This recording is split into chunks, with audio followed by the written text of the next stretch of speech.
Vamos agora ao vivo para Brasília, porque o presidente do Senado, Rodrigo Pacheco, está falando nesse momento com a imprensa sobre o PERSE, um programa que trata de isenções tributárias para empresas do setor de eventos. Vamos acompanhar. A distorção de alguém em final de carreira percebendo uma remuneração menor daquele que entra. No final das contas, quando a gente exige como sociedade que nós tenhamos uma justiça eficiente, de profissionais que sejam qualificados, vocacionados, que se dediquem exclusivamente àquilo que estão fazendo, que é de julgar as pessoas, de julgar as demandas no país. É preciso ter uma estruturação de carreira que seja justa. Obviamente que essa conciliação interessa e, no final das contas, do ponto de vista orçamentário, significará uma economia de gasto público. Eu vi valores aí, as notícias veiculadas, de 80 bilhões de incremento de gasto, de 40 bilhões de incremento de gasto. Absolutamente isto não existe. O estudo do impacto orçamentário para a União é de menos de 3 bilhões de reais, que é um valor, inclusive, inferior do que será com a economia do fim dos supersalários no Judiciário e no Ministério Público, do Senado Federal. Então, depois nós vamos veicular.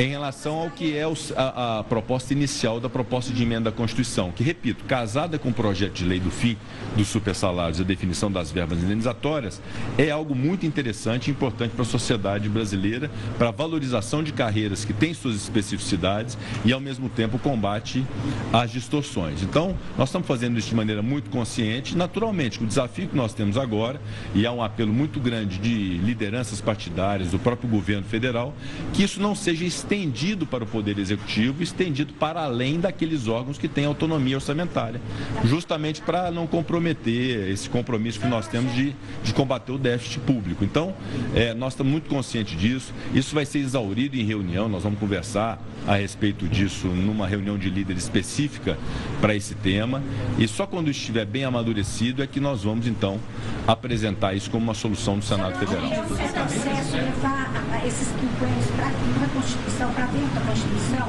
isso não pode fazer com que outras carreiras reivindiquem o judiciário mesmo direito? Na verdade, a razão de ser não é o tempo de serviço, a razão de ser é o tempo de dedicação exclusivíssima e de vedações constitucionais que a magistratura tem.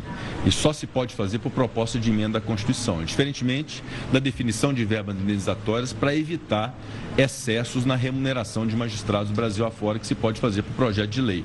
Então, é essa combinação legislativa que nós fazemos, sob pena, de fato, de nós deteriorarmos essas carreiras a ponto delas não serem atrativas, ou seja, aqueles alunos de faculdade que podem e querem ser juízes, querem ser promotores, deixam de querer, aqueles que estão na carreira não querem mais continuar porque outras carreiras são atrativas. E o que está acontecendo com a magistratura e o Ministério Público do Brasil nesse nível também está acontecendo em outras searas. Nós temos esse mesmo problema, por exemplo, no Banco Central do Brasil, que tem um trabalho estratégico de política monetária no país, que trabalha e desenvolve o PIX, que é uma inovação que todo mundo hoje utiliza e que é muito importante ter profissionais que cuidem disso, da tecnologia disso.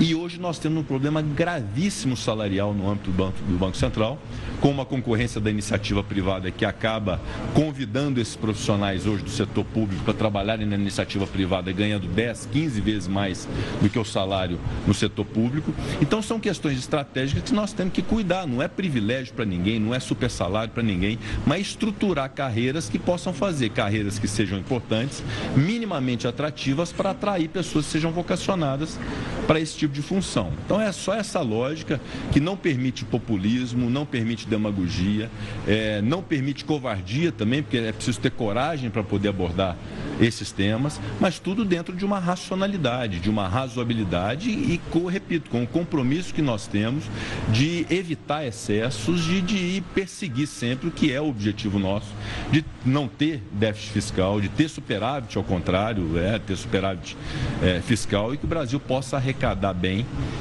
E isso se sustenta, inclusive, na qualidade do nosso serviço público.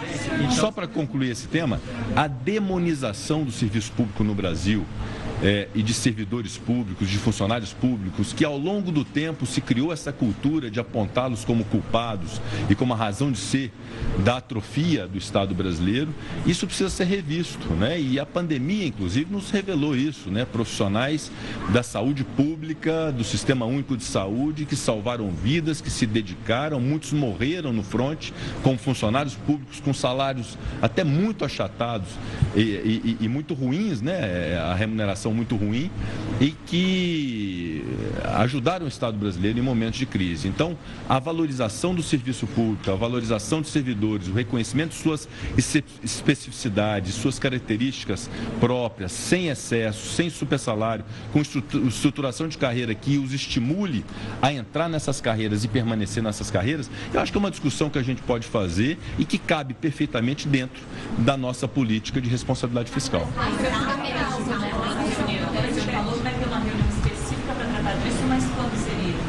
Antes da votação, certamente, né? Essa semana não foi possível fazer em razão da sessão remota.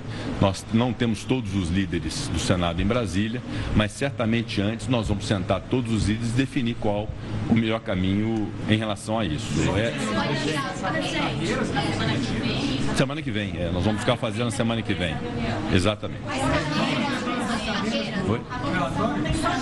Tá, então, o presidente do Senado, Rodrigo Pacheco, falando sobre pontos importantes aí com a imprensa, falou sobre o PERSE, o programa que prevê isenção tributária para empresas do setor de eventos, falou também sobre o adiamento da votação do projeto que prevê acrescentar mais de 15 bilhões de reais às contas do governo, votação que foi adiada para a semana que vem, e aí falou também sobre a PEC do quinquênio, que é considerada uma das pautas bombas, que prevê um aumento de vencimentos para os magistrados a cada 5 anos.